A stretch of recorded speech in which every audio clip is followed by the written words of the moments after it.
Welcome to A Good Life with Soul Haven, presented by Gregg, Samuel Yisrael, and Natasha, the loving chef. Hello, welcome to A Good Life at Soul Haven, once again joined by Natasha, the loving chef. Hello. Hi, great to be back again, Chris. Yes, we're enjoying the sunshine today. It's looking absolutely glorious. And Samuel is here as well. Hello. Hello. Hello. I've got to say that the sunshine makes everybody smile, doesn't it? It brings out so much positivity and everyone is feeling good. I did see on the weather that it's possible that we're going to get some wintry weather again soon before it gets back to the nice stuff, but hopefully things will stay nice. So we're diving straight into the energy of spring today and permaculture principle, use and value diversity, which is all about celebrating diversity in plants, in people, in ideas and ecosystems as well. And just like in nature, the more diverse an environment is, the stronger and more resilient it becomes. So we're going to be learning all about that with Samuel as we talk about our next permaculture principle a little bit later on in the show. And we have a gardening update from Natasha as well, don't we? Absolutely, yeah. There's so much going on in the garden today, and I'm going to also share with you a beautiful flower that's multi-purposeful. Looking forward to that. We've brought the flower in. So I have brought a flower in, yeah. We can enjoy it live. And Samuel is going to be celebrating diversity through rhythm with your drumming today. So looking forward to that. Absolutely. Drumming brings us all together. So it's be wonderful to share how that happens, yeah. And we've got an amazing recipe for orange cardamom energy bites coming up, which I'm very excited about, especially trying them this week. And then we're going to be picking our cards for the week. So before we get started, Natasha, could you introduce to people that haven't heard the show before, what is Soul Haven and what's the show all about, really? Yeah, certainly. So, Soul Haven, we're based in Malton, just outside Northampton. We're an award-winning community space to explore the seasons and also the nature within ourselves. We offer a wide variety of workshops, courses, and it really is a place to be heard and to be for yourself to be understood yourself better and to build sustainable people to become healthier and happier. And it's amazing because we get to share on this station and this show really a little bit about all sorts of things that we do along the way. Yes, so I'm really excited to be sharing today. Absolutely. Well, we're going to be learning all about all of those things that we talked about during the show today, so make sure you keep listening. First of all, though, it is time to go over to Samuel to learn all about permaculture principle number 10, which is using and valuing diversity. So what is this one all about? It's in the name, so it's all about celebrating diversity in plants, people, ideas. Just like in nature, the most diverse an environment is, the more there is in an environment, the stronger and more resilient it becomes. In nature, diversity is resilience. A forest thrives because of the rich mixture of the different animals, plants, trees, and even the insects. Each species has its place. It has its own supporting and strengthening of the whole. It's so true, isn't it? And I think this is what you learn about ecosystems, that it's all the different creatures and animals and plants and even funguses all kind of working together and interacting, and it wouldn't work if you literally just had a load of mushrooms in the middle of nowhere with nothing around them, or just a forest of all the same kind of trees with nothing else. It's about an ecosystem, and that's what permaculture principles are about, is us learning from nature how to kind of bring that into our own lives and embrace that diversity in our own lives. Absolutely. So we reflect on this in the garden. It's about growing a mix of vegetables and herbs together to deter pests and attract the insects that are beneficial to pollinate. And in life, this means valuing the unique gifts of each person and the richness of different cultures, ideas and different perspectives. It's a principle about inclusion, innovation and adaptability. It's not about focusing on one thing, but bringing things together in society and even in ourselves, that we're just not focusing on one thing. We're having a richness of life. And this is especially important when it comes to our mental health. Okay, so how can you apply it to your mental health? Well, it's recognising the diversity, the full spectrum of who we are. Not just one thing, not just, the good moods, but also, recognising the things maybe that we don't like about ourselves, but seeing how that balances about our creativity, about where we are vulnerable, about how this makes us as a person, because this is all things that make us who we are. It's very interesting, and I think there's some warning signs when this isn't working out. So what does anxiety tell us might be an issue? Well, sometimes anxiety may mean that you care very deeply about something, and you're actually edging towards worrying about something, but it does mean that that in its place, in small things, that caring about people is a good thing. And it's also about sort of sadness may invite you to have times of inner reflection. So sometimes it can be something that you can be used, although it's not great to feel sad or anxiety. These can be pointers to that you can know that you need to balance your life a bit better. You are somebody who cares deeply, but also you start to worry about things a bit too much. And this is where we kind of look at welcoming all the aspects of ourselves, not rather than pushing things away, just understanding how we are affected by different things and putting things in place that can help us cope, different strategies, knowing how we can support it. For some people, a talking therapy is brilliant. Other people, they need to write things down, or they may need to just express themselves in dance or spend time in nature. It's interesting because there's lots of different ways of dealing with anxiety and stress, and it really is about finding out what works for you, isn't it, and what makes you feel better, because no one size fits all. It's about tailoring it to the person, really, isn't it? Yeah, absolutely, and that's where the diversity also, because there's no one solution. It's many things that helped bring you together, bring you the support. So for example, you could keep a mood journal to track your emotions over the week and list what each one has taught you. I've been doing this a lot lately, writing it down. I've struggled with these overwhelming thoughts, so then writing things down and then looking back and going, well, what is this telling me? Looking at our traits, our values and our experiences and what makes us unique and how we can honour those and give ourselves space. I'm a big fan of writing things down because I feel like your brain's only got a certain capacity. Like a computer, it can only store a certain amount of stuff, and once you've filled your RAM up with too much information, like everything else starts getting affected. So you wouldn't go to a supermarket without a shopping list, trying to memorize everything that you need in the cupboard. So it's a great idea to just write down everything that's bothering you, and then you don't have to worry about forgetting about it, because it's on the bit of paper. Whether you look at it ever again or not, it doesn't matter. The point is that you've offloaded it off your mental capacity, and you've written it down. So I think that's a great idea.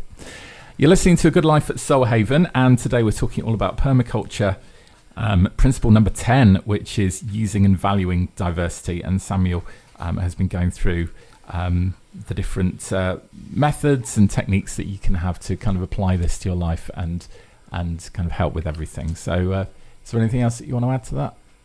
Yeah, just want to echo again I have gone through a phase where I used to write lots of things down, and I stopped for a while, and then I realised I've become overburdened with overwhelm because everything's in my head, and it is really important to find a way to get things out. It might not be always for some people writing down, other people it may be talking to somebody, or even some people may find prayer, talking to something outside of themselves or whatever they believe in, helps unburden yourself, helps put these things in perspective.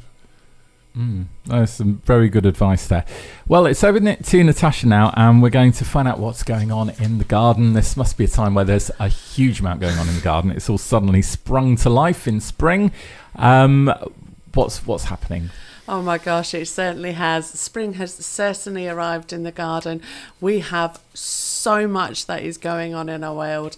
We've got little seedlings of tomatoes and cauliflower and cabbage. We've planted our pepper seeds, our aubergine seeds, our chili seeds as well. And it really is all coming to life. You know, our broad beans are flowering, so hopefully over the next few weeks we'll start to be able to harvest broad beans along the way as well. So yeah, that's a really early crop that you can get going over the course of winter time, is our beautiful broad beans. But one of our most favourite things at this time of year, and our polytunnel is absolutely full of them, is the beautiful ray of sunshine. Now I always mispronounce this, so bear with me on this. Calendula. Thank you. That's the word I'm looking for, because I know them as marigolds. So yes, Can we just call them marigolds? Marigolds from now on. The marigolds. Yeah, or sort of marigolds. So yeah, they really are a beautiful little ray of sunshine. I've brought a couple in just to show people, just in case they haven't seen them before, for those who are watching the podcast. Oh yeah, you get lots of those in the garden, don't you? Yeah. And they're so pretty. They're so colourful. They're beautiful. You know, just walking past them or seeing them, it brings us a total smile within the polytunnel. And are they quite an easy plant to grow? Because you see them in everybody's gardens, don't you? So they must thrive in our climate. Absolutely. They need very little nurturing. As long as they're watered, it doesn't matter about the quality of the soil with them. Just lots of water. And literally, if you go outside, plant them, and you can scatter the seeds onto the earth and then just pop them in about an inch deep, and then they spring to life. And they last all the way through to about October, November time, depending how hot the season is or where you're planting them. Just make sure you de-head them once the heads have gone, and then we can collect the seeds. So yes, our polytunnel is full of them, and it all started with 6 seeds, and now we have an abundance, and we give them away to You've so got many too people. many of them. Yeah. I've got no room to care for all of these. It's like, yay! Yeah. But, you know, the marigold is really, really vibrant. It's orange and yellow. It blooms and brightens up our day every time we see it. They're so diverse. They really are magical. A true community plant, though, because it draws in the pollinators, the birds, the bees, the butterflies and things. It supports companion planting. So at Soul Haven, we don't use any chemicals at all. So we like to companion plant. So the marigolds will deflect all the bugs away from the crops. Yeah, so marigolds will attract all the little buggies that normally eat the harvest and the crop. So they're like a sacrificial plant. You just put them there to take it for the team. Yeah, poor little marigolds. Are they okay though? Are they quite hardy when they comes to bugs? They're a really, really hardy plant. They really are. Yeah, but you know, they also give us our healing properties as well. So it really is an all-round giving from such a beautiful plant that's very easy to grow. The plants have been cherished for centuries, and it has a lot of history, not just for its beauty, but also for healing along the way as well. It's been used a lot in folklore, folk medicine, such as soothing balms, tinctures. It eases things like wounds, rashes, and even supports the emotional well-being as well. Just by touching the petals, as I gently stroke the petal here, it brings a sense of calmness and groundedness to us. And seeing just that vibrant colour brings okay, yeah, there is something good out there in the world. You know? Yeah. That's lovely. It's very sweet, isn't it? It really is. But, you know, we love to harvest these. We use the petals for teas, for oils, and also I use a lot of the petals for decorations in salads and on cakes and desserts as well, in between the supper clubs and private orders. And it's just phenomenal what I do with these in the kitchen as well. So yes, amazing. Well, we're going to find out a few more tips of how to use the calendula or the marigold to help with your health and well-being next here on A Good Life at Soul Haven. So we're talking marigolds, and what are some of the things that you can create with the marigolds to kind of help with your health? Good question. Thank you, Chris. So, they're famous for their skin-loving qualities. It has anti-inflammatory, antiseptic, antifungal properties. So it's ideal for your cuts, your scrapes, your minor wounds, eczema and psoriasis, sunburn and dry skin as well.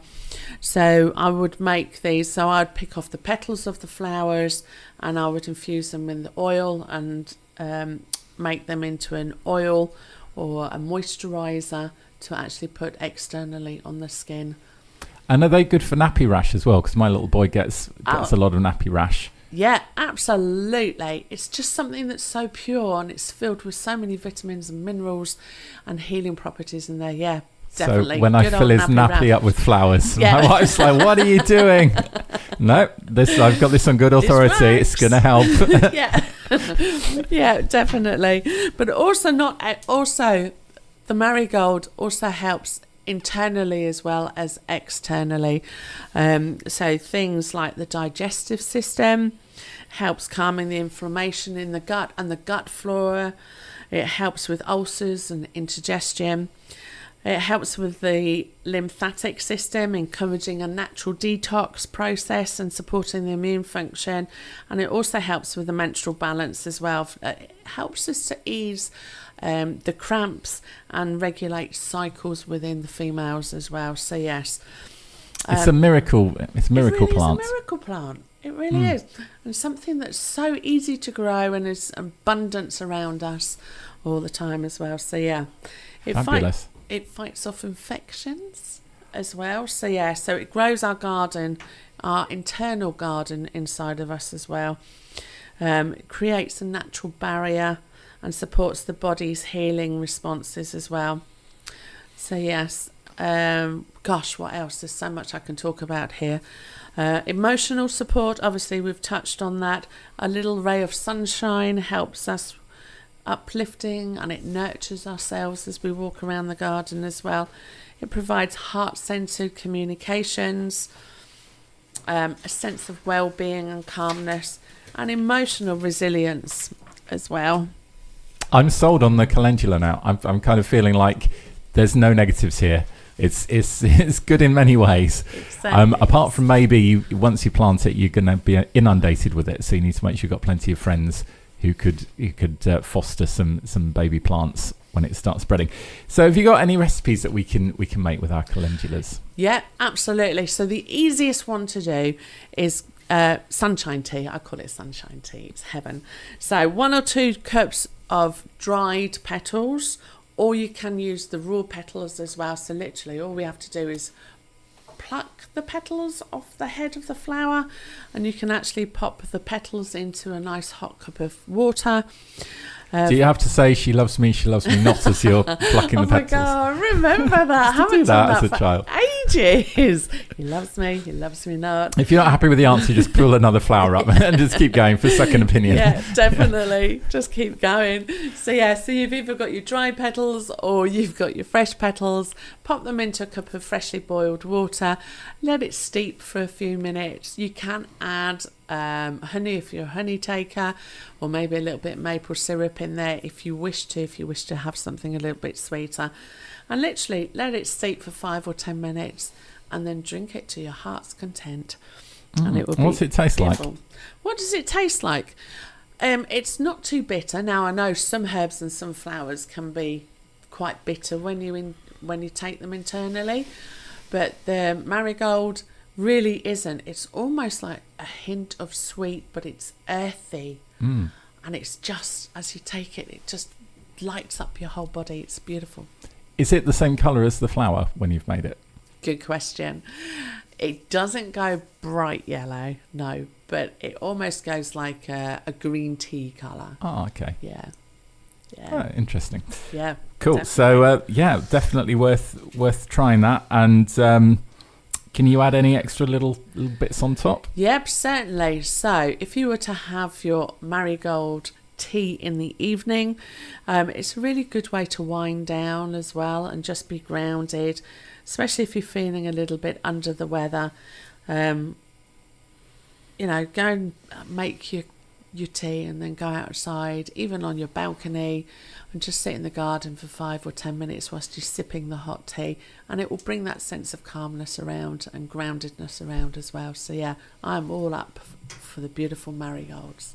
I'm liking these like serving suggestions with a slice of lemon on top or some mint or raw honey stirred in, because I think the honey would probably make it taste really nice as well. Yeah, the honey would be great in there.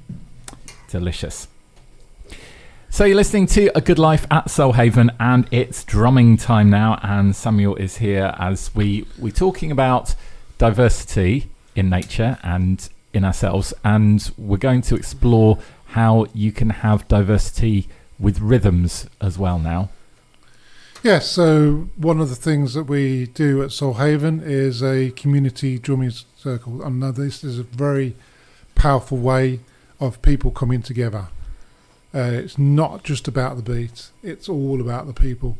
And in a drumming circle, this is where diversity happens. The richness is in how people play, because it's not about getting it right. Some people, everybody has their own rhythm. Some people strike the drum boldly, some are more gentle, some get into the groove very quickly, and some are more hesitant. So this kind of gives this kind of unique music every single time, because when people gather, that you can be in a different space, and it's not about performing a piece of music, it's about playing together. And each person has their own voice, their own unique way of expressing themselves, and together we build something that is bigger than the sum of its parts. Yeah. That's Is it like a conversation where you've got everybody chiming in and everyone's got different opinions and different accents and different sounding voices, and they're talking in different keys, and it all kind of comes together? And when you hear a lot of people talking, it is kind of a bit musical sometimes, the way that everybody kind of chimes in and kind of carries on the idea of what's being talked about. And it's maybe like the same idea, but with people using drums to express themselves. Yes, and it may not just be drums. There's maybe other instruments as well. It brings, so you may start and it kind of might feel a bit discordant, but as it goes on, it tends to sync together, and it invites us to listen. Not just to ourselves, but those who are around us. Invites us to respond rather than just react. So you're hearing something and you're playing in response to that. Is that the difference in playing in a group than playing on your own? That you're playing with people and you've got to be listening as much as you are producing the sound. If you're just on your own, you could do what you like, but it's about that interaction with the other people that you're playing alongside. Yeah, it's about that interaction, that thing that you might not be playing exactly the same thing, but as you're playing together, you're playing how you play. You naturally kind of start to sync together and follow a pattern, and it is slightly unique every time, and that's what's perfect. It doesn't need to be perfect. It's just about being present in that moment. That's so interesting. So, how would you relate this to nature then, with the way that the music's being put together like that? So this relates to nature, like in the forest, different plants and different things come together. So it's often you're in the forest and you will hear the birds, different birds singing or different sounds. And there's a thing called forest bathing, which is walking in the forest, and all those sounds, they're all the individual things, animals, birds, insects, and they come together, and it's a beautiful orchestra. And you're making your own sounds as well as you tromp through the forest. Absolutely. Crush the leaves underfoot and break wind or whatever you're doing to kind of produce your own music. Yes, you're producing that music, that wonderful moment of connection. Cool. So we're going to be doing some drumming today. How's that going to work if you brought your drum? Here we are. Which one is this? So I brought a djembe. I use djembes quite a bit. So this originates from Africa, but all across that continent. Yeah. Even if you don't have a drum, you can join in with the session. You can use your body, so on your chest. So I'm tapping my chest, or on your legs, on your arms, just to give that sound. So even just now, you can close your eyes and you can feel, maybe listen to what's around you. Is there a ticking clock? Can you hear the wind, or even the beat of your own heart? So it's not about getting it right. Diversity isn't just a buzzword, it's about rhythm, about valuing all the contribution of that unique sound. So just let your rhythm be heard. So just find a comfortable space to sit or stand. If you've got a drum, that's great. If not, just use your body and take a deep breath. And we're just going to start simple, just using a steady beat of 1, 2, 3, 4.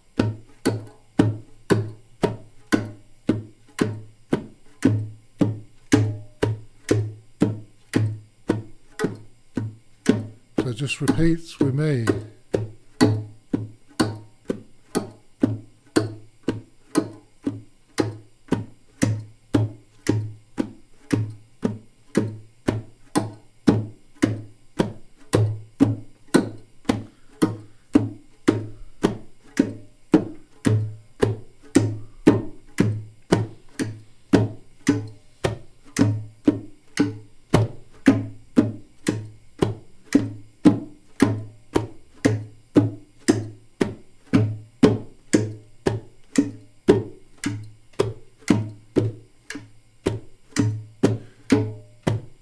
So just feel that, and we just pause for a moment, and we're just going to just reflect, and then we're just going to do that again, just maybe a bit faster. And you can feel that. Let your hands speak and listen to what your body is expressing. You may notice there's a slight clinking sound because I'm wearing a ring purposely so that it chimes gently as I play. So we're going to do the same again. 1, 2, 3, 4, but a bit faster. So 1, 2, 3, 4. 1, 2, 3, 4.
So we have a drumming circle on the 24th of April, which starts at 7 p.m. So if you'd like to come in and join us and experience these sessions, please do. So you don't need to bring your own drum along, you can just come and use the instruments that are provided, and it'll be that sort of thing, well, maybe a little bit more complex as it gets through the evening, but joining in and producing the rhythms as part of a group, like you were saying. Yes. So I mean, often we do use simple rhythms, such as what I've been playing. And when you're together as a group, as a whole, and maybe you add some voice in that or song, then it becomes much more. So how can people find out more about the drumming workshop? So the Drumming Circle is on Facebook, Eventbrite. You can find it on soulhavens.co.uk. Brilliant. Thank you so much, Samuel. So we're on to our recipe of the week next, and Natasha has a very nice springtime recipe for us next. Absolutely. So I wanted to bring spring in. I wanted to bring the zest of citrus in, but also wanted to bring in a healthier option of a snack.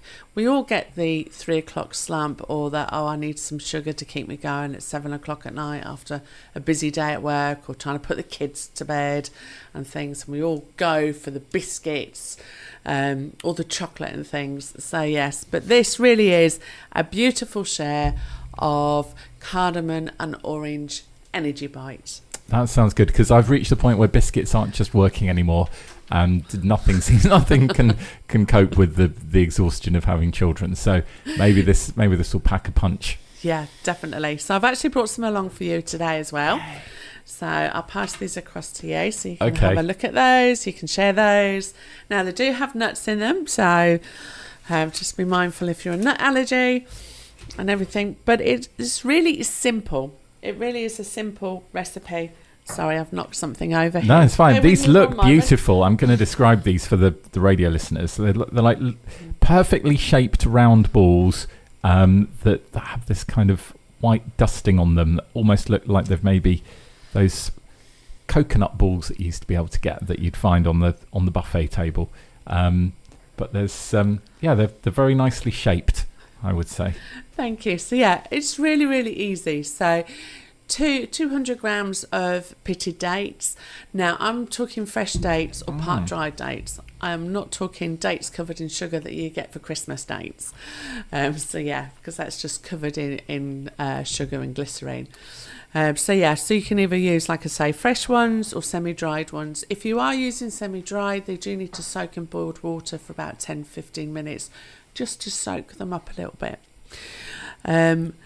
60 grams of raw unsalted cashew nuts, but you can use any kind of nuts. If you want to use hazelnuts, oh my god, Brazil nuts, it's endless out there, but I do love the cashew nut because it brings almost like a creamy texture inside of the energy balls. Desiccated coconut, always a good winner. Pinch of salt. Now the salt is in there to enhance the flavours of the citrus that we're going to use, and also enhances and brings out the flavour of the cardamom that we're also going to use as well. So yes, so pinch of salt, about a teaspoon of ground cardamom. Now cardamom is a traditional Indian spice. It's got overtones and undertones of orange in there, so it goes really well with the zest of orange. And then obviously we've got orange zest. So if you've hopefully a blender or food processor, pop all of your ingredients in there, blend it for 1 or 2 minutes until it all collects and mixes all together along there. It should stick all together when you press it in between your fingertips, so then it can be created into a ball. Taste it.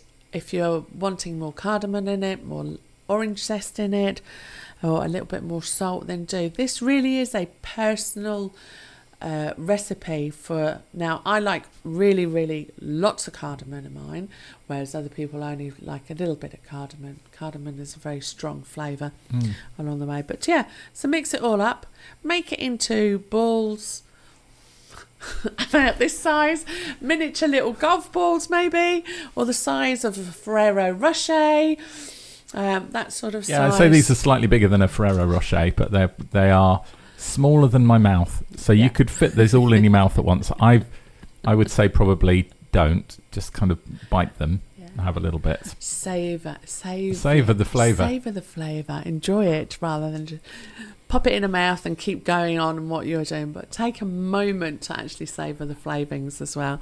So once you've got all your balls ready, you can mix up coconut sugar, you can mix up desiccated coconut, And you can also mix up a little bit more orange zest and then roll the balls in there. So well done, Chris, for identifying the coconut on the coatings. I made something similar to this at school, but I only had brown food colouring and they just looked like little poos. And they were the most unappetizing sweets. And nobody in the family wanted them, but they were delicious. But it wasn't quite as nice as your recipe. Not quite as good as that one, no. But they are really, really good because there's no refined sugar in there. So your blood sugars aren't going to spike quite as heavy. Obviously, you've got the sugar from the dates, and you've also then got the sugar from the coconut sugar as well. But they are lower GMIs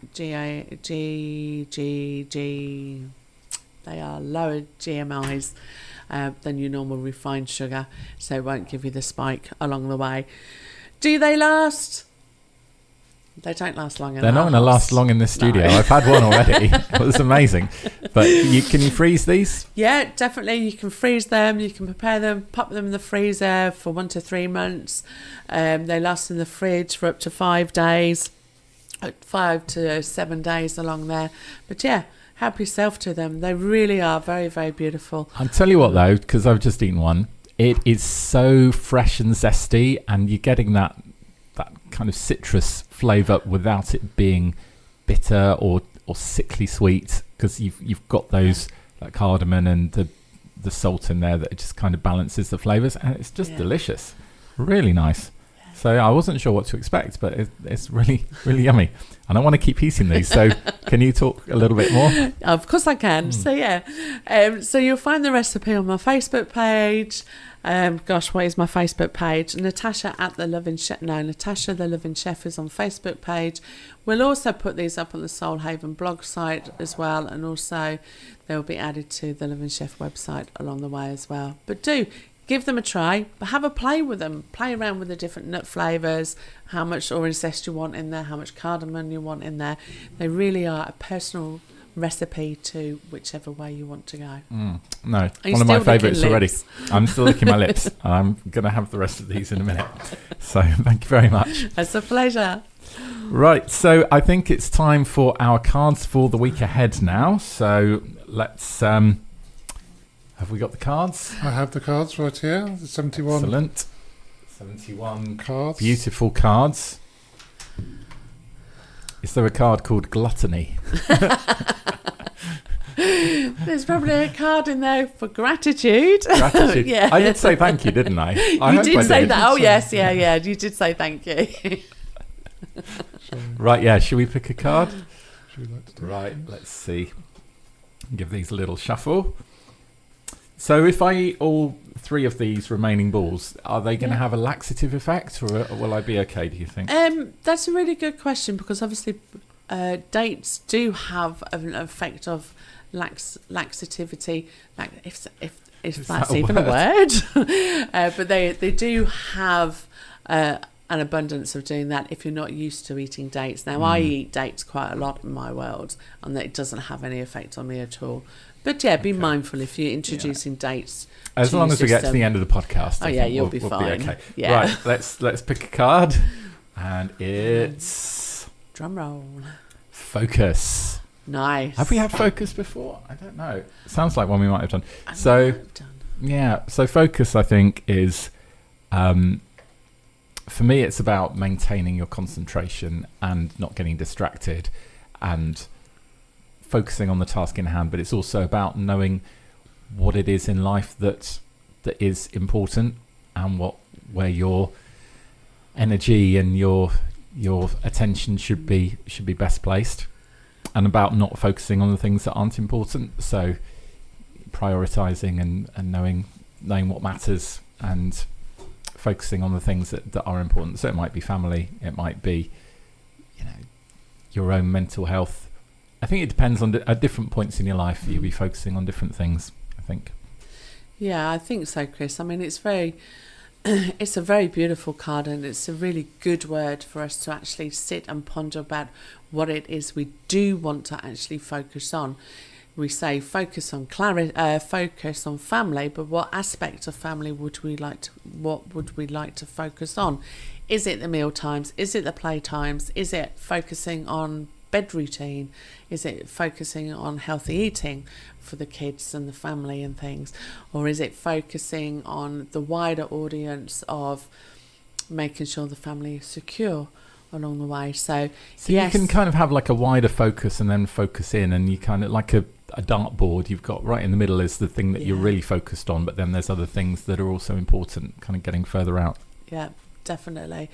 You know, but focus brings us also clarity and less distraction, like Chris has said. So get off your phone or Facebook and get off social media for a while, or Netflix or whatever, however you spend your time, and really zone in and focus. Now, a really good tip that I use quite a lot, because I do like big shiny things and I do get distracted very quickly, is I put a timer. Yes, it's on my phone, but for a 20-minute slot, I ignore my emails, I ignore everything else and everybody else around me. 20 minutes of focused time on the task in hand really does get things moving and the traction moving towards the objective of what you're trying to achieve along the way. And then have a 5-minute break, go and have a wee, or check your phone, or check in with the kids and things, then back for another 20-minute fully focused activity so you can meet your objectives along the way.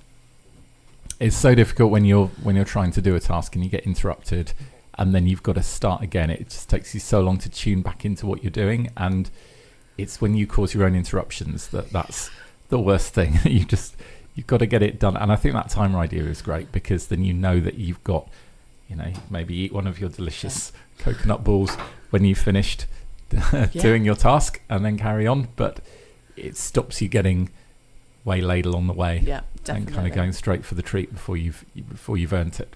Yeah, nice one. Yeah, Good card. Good card. Samuel, what are your thoughts on focus? Yes, so sometimes it's also about some of the things that you are focusing on that might not be good for you. So often I encounter negative thoughts and things that come up in my head that keep popping up, and I sometimes focus on those and follow those little thoughts, and it's taking the time to know that you don't have to do that. You don't have to focus on those things that will bring you down, and you can choose to focus elsewhere, or you can use something to help bring you to another point of view. Oh, that's excellent. Right. Well, we have a new person joining us next time, don't we? Absolutely, we do. So yes, so we've been very, very fortunate. In Soul Haven, we have 4 directors in total. Obviously, Samuel, myself. We have another beautiful person called Gareth, who actually lives in Spain, and we also have Anthony as well. But we're super excited because Gareth's nipping over, literally nipping over, to come and see us for a directors meeting, a quarterly directors meeting. So he's going to come and be in the studio with us. This is great. I've never even met Gareth before, so I'm very excited. What's he like? Yeah. What is he like? He is amazing. He's very much in depth.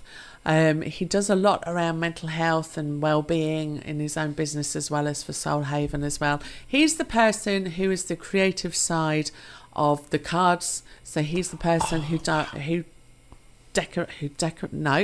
designed the cards and who put it all together and things. So yeah, I'm really looking forward to it. It's going to be an interesting conversation with you, Chris. Yeah, I can't wait for that. So Gareth is going to be with us on the next episode, and we're going to be talking about permaculture principle number 11. What's number 11?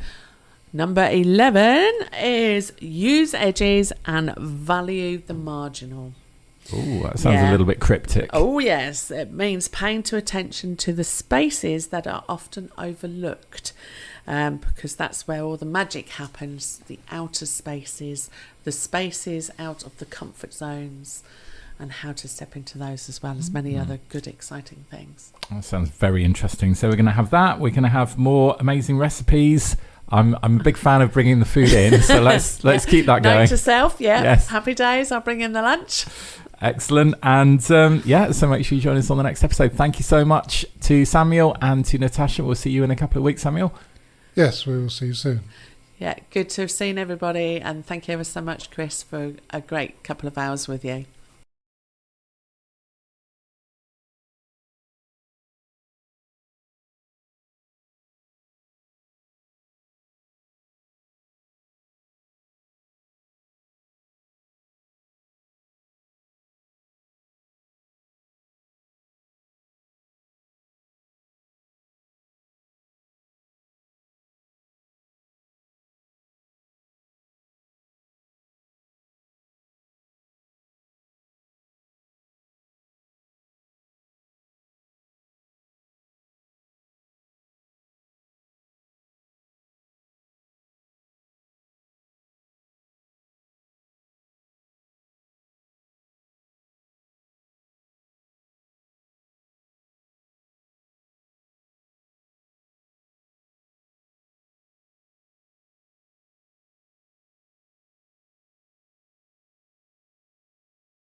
Thank you very much, Chris.